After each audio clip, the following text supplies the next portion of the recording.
Arcadia has been a fixture of the British high street for decades. Its best-known Topshop brand sells fast fashion for teens and early 20s. But in recent years, fresher online outlets have eaten into market share. And that was before the devastating effects of COVID-19 lockdowns. The retail environment has been changing at a rapid pace. And the company has lacked years of investment in terms of keeping up with those trends, supplying their customers with a really sophisticated online proposition. Arcadia's boss, Philip Green, had been trying to secure new cash to keep the business going. Green has been dogged by controversy following the 2016 failure of his British home stores chain. That left a big hole in its pension fund, which he was forced to fill from his personal fortune, estimated to be worth $1.2 billion. There could be similar liabilities at Arcadia. Arcadia, which also includes Burton and Dorothy Perkins brands, employs 13,000 staff and reportedly owes suppliers $300 million, so its collapse could have much wider consequences for a UK retail landscape which is already suffering. There are some parts of the sector that have been significantly affected, and clothing and footwear have been one of those sectors in particular. So whether it's been restrictions around our movement, a structural change to the way that we work, and that's working from home, many factors have combined to really undermine the demand for new outfits. Britain's latest nationwide lockdown ends on December the 2nd, and non-essential shops will reopen in time for the crucial Christmas season. There are even calls to allow 24-hour openings so that shops can try and recoup lost sales. It may have come too late for Arcadia. Its better-known brands may well survive the group's demise. Other UK retail conglomerates will try and pick up viable chains at knockdown prices.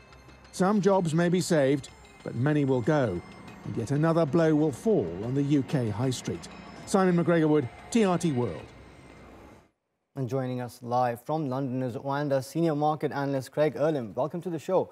Now, is Arcadia really a victim of the pandemic, or were things amiss before COVID-19? I would say the pandemic was the straw that broke the camel's back. This is an issue that's been brewing for years, if not the last couple of decades. The Arcadia Group never really took to online and never really invested in the online sides of the business. So it's been falling behind other competitors within its landscape for many years. And it seems that the pandemic, as I say, was just the final nail in the coffin. And now a number of these brands, some of which are still big brand names, so could still be bought out in administration, but they're now going to face severe challenges because it just seems like it's gone one step too far. No, it's interesting that you should mention the lack of investments, because that was a similar argument put forth when another of Philip Green's businesses went under, and that also left a lot of unsecured pensions. Now, this group also has 13,000 workers. What's their fate going to be?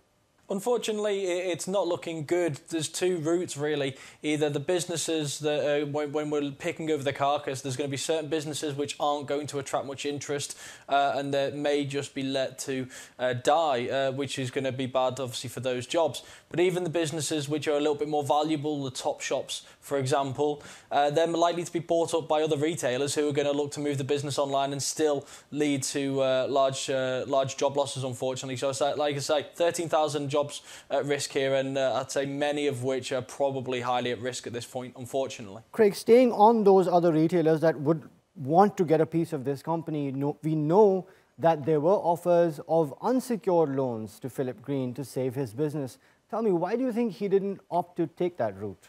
Why not accept the money? Well, I mean, it's always difficult to say because we don't know the terms that come with these unsecured loans. At times, the loans look too good to be true, and the old adage goes, if it's too good to be true, it probably is.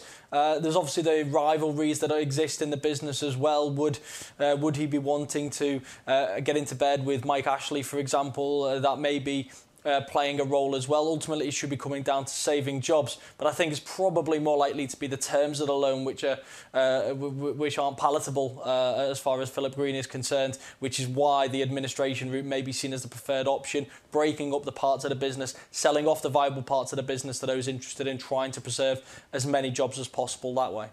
Thank you so much, Craig. Erlam there on what might be life after that for Arcadia. Now.